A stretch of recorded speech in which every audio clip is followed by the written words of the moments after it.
नमस्कार दोस्तों, स्वागत है आपका। तो हम लोग पिछले अध्याय में चैप्टर 3 पढ़ा था। हम लोग कर रहे हैं क्लास 12th का एनसीईआरटी, जिसमें कि हम लोग अर्थव्यवस्था पढ़ रहे हैं। तो इसमें दो किताब है, जिसमें कि एक समष्टि अर्थव्यवस्था है, एक व्यष्टि अर्थव्यवस्था है। तो हम लोग समष्टि पढ़ रहे हैं, व्यष्टि वाला हो चुका है। तो आप लोगों ने अगर नहीं देखा जाकर उसको देख सकते हैं। और इसके पहले हम लोग 1, 2, 3 इसमें चैप्टर पढ़ चुके हैं, तो वो भी वीडियो अगर आप लोग देखना चाहें तो उसको देख सकते हैं। तो आज हम लोग करने वाले हैं चैप्टर 4, आय और रोजगार के निर्धारण। तो हम लोग इसमें, अगर आप यूपीएससी पीसीएस का एग्ज़ाम तैयारी कर रहे हैं तो एनसीईआरटी पढ़ना ज़रूरी होता है। एनसीईआरटी से बेस मजबूत होगा कि कैसे क्वेश्चन आते हैं, कहाँ से होते हैं, और कुछ जो शब्दावलियाँ होती हैं, जो कठिन शब्दावलियाँ होती हैं, तो आपको समझने में इसमें सहायक होगी। और अगर आप क्लास 12th के विद्यार्थी हैं तो आपको तो पढ़ना कंपलसरी है ही। तो चलिए आप लोग जानते हैं आज आय और रोजगार के निर्धारण क्या है। तो पहले यहाँ पे कुछ इंट्रो दिया गया है, इसका इंट्रो पढ़ लेते हैं। अब तक के हमने राष्ट्रीय आय, कीमत स्तर, ब्याज की दर इत्यादि के मूल्य को नियंत्रित करने वाली शक्तियों का अन्वेषण किए बिना ही एक तदर्थ रूप से इनके संबंध में चर्चा की है। समष्टि अर्थशास्त्र का मौलिक उद्देश्य इन परिवर्तनों के मूल्यों को निर्धारित करने के प्रक्रमों का वर्णन करने में सक्षम सैद्धांतिक उपकरणों अर्थात मॉडलों का विकास करना है। विशेष तौर पर मॉडलों के माध्यम से कुछ प्रश्नों की सैद्धांतिक व्याख्या करने का प्रयत्न किया जाता है, जैसे अर्थव्यवस्था में धीमी समृद्धि की अवधि अथवा मंदी अथवा कीमत स्तर में वृद्धि या बेरोजगारी में वृद्धि आदि के क्या कारण है। एक ही समय इन सभी परिवर्तनों के संबंध में बताना कठिन है। अतः जब हम किसी परिवर्त विशेष के निर्धारण पर ध्यान केंद्रित करें तो हमें अन्य सभी परिवर्तनों के मूल्यों को स्थिर रखना चाहिए। यह प्रायः किसी भी सैद्धांतिक अभ्यास का प्रतिरूपी रूढ़ीकरण, जिसे सेटेरिस पारिबस की मान्यता कहते हैं, जिसका शाब्दिक अर्थ है यदि अन्य बातें सामान्य रहें। तो यहाँ पर पहला पॉइंट आता है समग्र मांग तथा इसके अवयव। तो राष्ट्रीय आय लेखांकन वाले अध्याय में हम उपभोग, निवेश अथवा किसी अर्थव्यवस्था में अंतिम वस्तुओं और सेवाओं का कुल निर्गत यानी सकल घरेलू उत्पाद के संबंध में अध्ययन कर चुके हैं। इन पदों के दो अर्थ होते हैं। अभी अध्याय 2 में देखे थे हम लोगों ने कि इनका प्रयोग लेखांकन के अर्थ में हुआ है, जिससे किसी अर्थव्यवस्था के अंतर्गत एक दिन हुए वर्ष में उत्पादन गतिविधियों की माप करने से इन मदों का वास्तविक मूल्य प्राप्त होता है। इन वास्तविक अथवा लेखांकन मूल्यों को हम इन मदों का यथार्थ माप कहते हैं। तथापि इन पदों का प्रयोग भिन्न भिन्न अर्थों में किया जा सकता है। उपयोग से यह पता नहीं चल सकता कि वास्तव में किसी निश्चित वर्ष में लोगों ने कितना उपभोग किया, बल्कि उस अवधि में उन्होंने उपभोग की कितनी मात्रा की योजना बनाई। इसी तरह निवेश का अर्थ हो सकता है कि उत्पादक ने अपनी माल सूची में कितनी मात्रा में वृद्धि की योजना बनाई है। यह मात्रा उस मात्रा से भिन्न भी हो सकती है जितना कि उत्पादन वह अंतिम रूप से कर पाती है। मान लीजिए कि उत्पादक वर्ष के अंत तक अपने भंडार में 100 रुपये मूल्य की वस्तु जोड़ने की योजना बनाता है। अतः उस वस्तु को उस वर्ष में उसका नियोजित निवेश 100 रुपये है, किंतु बाजार में उसकी वस्तुओं की मांग में अप्रत्याशित वृद्धि के कारण उसकी विक्रय मात्रा में इस उस परिणाम से अधिक वृद्धि होती है जितना कि उसने बेचने की योजना बनाई थी। इस अतिरिक्त मांग की पूर्ति के लिए उसे अपने भंडार से 30 रुपये मूल्य की वस्तु बेचनी पड़ती है। अतः वर्ष के अंत में उसकी माल सूची में केवल 100 रुपये यानी 70 रुपये की वृद्धि होती है। उसका नियोजित निवेश 100 रुपये है, जबकि उसका यथार्थ केवल 70 रुपये है। तो इसमें समझते हैं हम लोग उपभोग को, कैसे उपभोक्ता यानी कंज्यूमर जो है कैसे उपभोग करता है। उपभोग मांग का सबसे महत्वपूर्ण निर्धारक घरेलू आय है। एक उपभोग फलन आय तथा उपभोग में संबंध की व्याख्या करता है। सरलतम उपभोग फलन में यह माना जाता है कि आय में परिवर्तन होने के साथ साथ उपभोग में स्थिर दर से परिवर्तन होता है। निसंदेह यदि आय शून्य भी हो तो भी कुछ उपभोग तो होगा ही, क्योंकि उपभोग का यह मात्रा आय से स्वतंत्र है। इसे स्वतंत्र उपभोग कहा जाता है।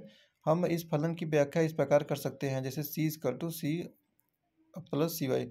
तो यहाँ सी घरेलू क्षेत्र द्वारा किया गया उपभोग व्यय है। यह दो अवयवों से मिलकर बना है। स्वतंत्र उपभोग सी, जो ऊपर इसमें डैश लगाया गया है, तब प्रेरित उपभोग सी वाई स्वतंत्र उपभोग के द्वारा अंकित किया जाता है तथा यह उस उपभोग को दर्शाता है जो आय से स्वतंत्र है। यदि आय के शून्य होने पर भी उपभोग रहा है तो यह स्वतंत्र उपभोग के कारण है। उपभोग का प्रेरित अवयव सी वाई उपभोग की आय पर निर्भरता को दर्शाता है। यदि आय में 1 रुपये की वृद्धि हो तो प्रेरित उपभोग में सीमांत उपभोग प्रवृत्ति अर्थात की वृद्धि होगी। इसे आय में परिवर्तन का होने पर उपयोग में परिवर्तन की दर के रूप में समझाया जा सकता है। MPC = CY/C। चलिए जानते हैं निवेश के बारे में। निवेश को भौतिक पूंजी स्टॉक यानी कि मशीन, भवन, सड़क इत्यादि अर्थात ऐसी कोई भी चीज़ जिनसे भविष्य में अर्थव्यवस्था की उत्पादक क्षमता में वृद्धि और उत्पादक की माल सूची तैयार माल का स्टॉक में परिवर्तन के रूप में परिभाषित किया जाता है। ध्यान दें कि निवेश वस्तुएं जैसे मशीन भी अंतिम वस्तुओं का भाग है। ये कच्चे माल की तरह मध्यवर्ती वस्तुएं नहीं है। किसी दिए हुए वर्ष में मशीनों का जो उत्पादन होता है उनका प्रयोग उसी वर्ष अन्य वस्तुओं के उत्पादन में नहीं होता है, बल्कि कई वर्षों तक उनकी सेवाएं ली जाती हैं। अब आता है दूसरा पॉइंट, दो सेक्टर मॉडल में आय का निर्धारण। सरकार रहित अर्थव्यवस्था में अंतिम वस्तुओं की प्रत्याशित समस्त मांग ऐसी वस्तुओं पर किए गए कुल प्रत्याशित उपभोग व्यय और प्रत्याशित निवेश व्यय का योग होती है। अर्थात AD=C+I समीकरण 4.1 में दे सकते हैं। और 4.2 में C और I के मूल्य को प्रतिस्थापित करने पर अंतिम वस्तुओं की समस्त मांग को इस प्रकार लिखा जा सकता है। तो AD=C+I+CY। यह यदि अंतिम वस्तु बाजार संतुलन में हो तो इसे इस प्रकार लिखा जा सकता है, जैसे Y=C+I+CY।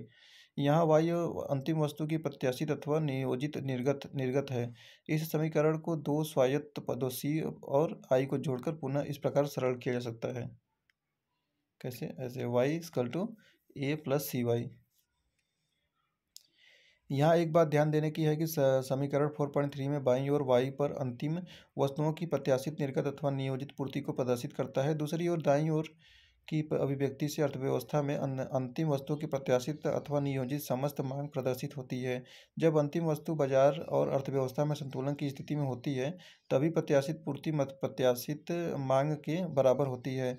अतः समीकरण 4.3 को अध्याय 2 के तारतम्य का लेखांकन से भ्रमित नहीं करना चाहिए, जो कि यह बतलाता है कि कुल निर्गत का यथार्थ मूल्य हमेशा अर्थव्यवस्था के यथार्थ उपभोग और यथार्थ निवेश के कुल योग के बराबर होता है।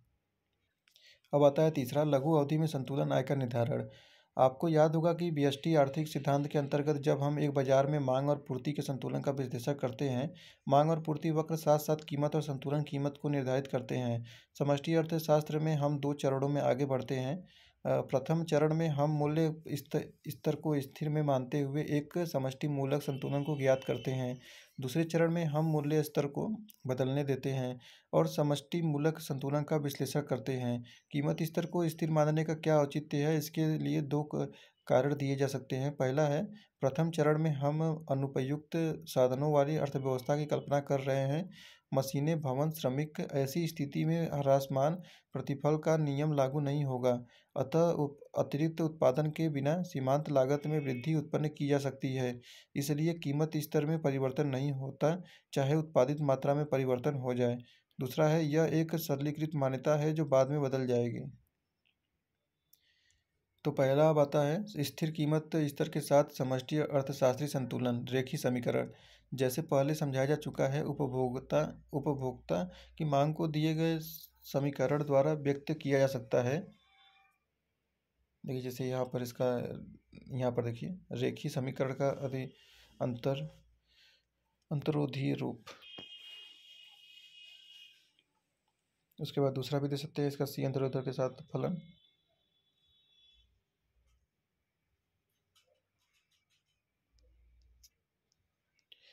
देखिए यहाँ पे दूसरा पॉइंट आता है समग्र मांग में परिवर्तन का आय तथा उत्पादन के प्रभाव। हमने देखा है कि आय का संतुलित स्तर समग्र मांग पर निर्भर करता है। अतः यदि समग्र मांग में परिवर्तन होता है तो आय का संतुलित स्तर भी परिवर्तन होता है। यह निम्नलिखित में से किसी एक या अधिक परिस्थितियों में हो सकता है। उपयोग में परिवर्तन, पहला है C में परिवर्तन या दूसरा है C में परिवर्तन के कारण हो सकता है। दूसरा है निवेश में परिवर्तन। अभी तक हमने माना है कि निवेश स्वतंत्र है, यद्यपि इसका अर्थ केवल इतना है कि यह आय के स्तर पर निर्भर नहीं करता। आय के अतिरिक्त भी ऐसे बहुत से चर हैं जो निवेश स्तर को प्रभावित कर सकते हैं। एक महत्वपूर्ण कारक है साख की उपलब्धता। साख की आसान उपलब्धता निवेश को बल देती है। एक अन्य कारक है ब्याज की दर। ब्याज की दर निवेश योग्य निधि की लागत है। अब इसका तीसरा पॉइंट आता है गुणक क्रिया विधि। पिछले खंड में देखा गया था कि स्वतंत्र व्यय में 10 इकाई का परिवर्तन होने पर संतुलित आय में 50 इकाई का परिवर्तन होता है। हम इसे गुणक क्रियाविधि के द्वारा समझ सकते हैं, जिसकी व्याख्या यहाँ की गई है। अंतिम वस्तुओं के उत्पादन में श्रम, पूंजी, भूमि और उद्यम जैसे कारकों को लगाया जाता है। अप्रत्यक्ष कर अथवा उपदान की अनुपस्थिति में अंतिम वस्तुओं के निर्गत के कुल मूल्य को उत्पादन के विभिन्न कारकों में वितरित कर दिया जाता है, जो क्रमशः श्रम की मजदूरी, पूंजी का ब्याज, भूमि का लगान आदि होते हैं। शेष बचा हुआ उद्यमी के पास रहता है, जिसे लाभ कहा जाता है। अतः अर्थव्यवस्था में समस्त कारक अदायगी का योग राष्ट्रीय आय अंतिम वस्तुओं के निर्गत के समस्त मूल्य सकल घरेलू उत्पाद के बराबर होता है। उपर्युक्त उदाहरण में अतिरिक्त निर्गत का मूल्य 10 को विभिन्न कारकों में कारक अदायगी के रूप में वितरित कर दिया जाता है और इस प्रकार अर्थव्यवस्था की आय में 10 की वृद्धि होती है। जब आय में 10 की वृद्धि होती है, तब उपभोग व्यय में भी 10 की वृद्धि होती है, क्योंकि लोग उपभोग पर अपनी अतिरिक्त आय का 0.8 व्यय करते हैं। अतः अगले दौर में अर्थव्यवस्था में समस्त मांग की वृद्धि होती है। अंतिम वस्तु बाजार में गुणक या यांत्रिका दौर 1 है, उपभोग 0, फिर समस्त मांग 10 और निर्गत आय, फिर दौर 2 इसको देख सकते हैं आप। अब इसमें चौथा पॉइंट आता है कुछ अन्य संकल्पनाएं। अन्य साधनों की मात्राएं दिए दिए होने पर अर्थव्यवस्था में साम्य निर्गत रोजगार के स्तर को भी निर्धारित करता है। समस्त स्तर पर एक उत्पादन फलन पर विचार कीजिए। इसका यह अर्थ हुआ कि वाई की एडी की समानता द्वारा निर्धारित निर्गत का स्तर अनिवार्य रूप से वही निर्गत स्तर होगा जिस पर प्रत्येक रोजगार में है। पूर्ण रोजगार आय का वह स्तर है जहां उत्पादन के समस्त कारक उत्पादन प्रक्रिया में पूर्णतः रोजगार में है। आपको याद होगा कि वाई की एडी को समानता के बिंदु पर प्राप्त साम्य संसाधनों के पूर्ण रोजगार का द्योतक नहीं है। साम्य का मात्र अर्थ यह है कि यदि इसको यूं ही छोड़ दिया जाए तो अर्थव्यवस्था में आय का स्तर नहीं बदलेगा। यद्यपि अर्थव्यवस्था में रोजगार उपलब्ध है, निर्गत का साम्य स्तर आगत के पूर्ण रोजगार के स्तर से अधिक या कम हो सकता है। यदि यह आगत के पूर्ण रोजगार स्तर से कम है तो यह इसलिए है कि मांग समस्त साधनों को रोजगार देने के लिए पर्याप्त नहीं है। यह स्थिति न्यून मांग की स्थिति कहलाती है। इससे दीर्घकाल में कीमतें कम हो जाती है। दूसरी तरफ यदि आगत का रोजगार स्तर पूर्ण रोजगार के स्तर से अधिक है तो ऐसा इसलिए है क्योंकि मांग पूर्ण रोजगार पर उत्पादित उत्पादन स्तर से अधिक है। यह स्थिति अत्यधिक मांग की स्थिति कहलाती है। इससे दीर्घकाल में कीमतें बढ़ जाती हैं। जब किसी विशेष कीमत स्तर पर अंतिम वस्तु की समस्त मांग समस्त पूर्ति के बराबर होती है, तो अंतिम वस्तु अथवा उत्पाद बाजार तुलना असंतुलन की स्थिति में होता है। अंतिम वस्तु की समस्त मांग में प्रत्याशित उपभोग, प्रत्याशित निवेश, सरकारी व्यय आदि आते हैं। आय में इकाई वृद्धि के कारण प्रत्याशित उपभोग में वृद्धि की दर को सीमांत उपभोग वृद्धि कहते हैं। सरलता की दृष्टि से अर्थव्यवस्था में अंतिम वस्तु के स्तर के निर्धारण के लिए अल्पकाल में हम समस्त मांग एक नियत अंतिम वस्तु कीमत और नियत बाजार की ब्याज की दर को मान लेते हैं। अल्पकाल में हम यह भी मान लेते हैं कि इस कीमत पर समस्त पूर्ति पूर्णतः लोचदार है। इन परिस्थितियों में समस्त निर्गत का निर्धारण केवल समस्त मांग के स्तर पर ही निर्धारित होता है। इसे प्रभावी मांग का सिद्धांत कहते हैं। स्वायत्त व्यय में वृद्धि ह्रास के कारण गुणक प्रक्रिया के द्वारा अंतिम वस्तु के समस्त निर्गत में बड़ी मात्रा में वृद्धि ह्रास होती है। तो देखिए, यह चैप्टर का सारांश था और ये संकल्पनाएं हैं जो समस्त मांग संतुलन यथार्थ जो हम लोगों ने पढ़ा अभी। तो देखिए, ये चैप्टर समाप्त हुआ और यहाँ इसके कुछ क्वेश्चन है, लगभग 6 क्वेश्चन है। देखिए कैसे क्वेश्चन पूछते हैं। यह सीमांत उपभोग प्रवृत्ति किसे कहते हैं या किसका प्रकार सीमांत बचत प्रवृत्ति संबंधित है। तो ऐसे ऐसे क्वेश्चन पूछे जाते हैं, तो आप लोग इसको करना चाहे तो इसको कर सकते हैं। ठीक है, तो इस प्रकार देखिए चैप्टर समाप्त हुआ है। हम लोग पढ़ रहे थे क्लास 12 का एनसीईआरटी अर्थव्यवस्था, जिसमें चैप्टर 4 पढ़ रहे थे आज, आय और रोजगार के निर्धारण। तो देखिए वीडियो पसंद है तो वीडियो को लाइक, चैनल सब्सक्राइब कर लीजिए और हम लोग फिर मिलेंगे चैप्टर 5 के साथ में। तो देखते रहिए वीडियो को शेयर भी कीजिएगा। धन्यवाद।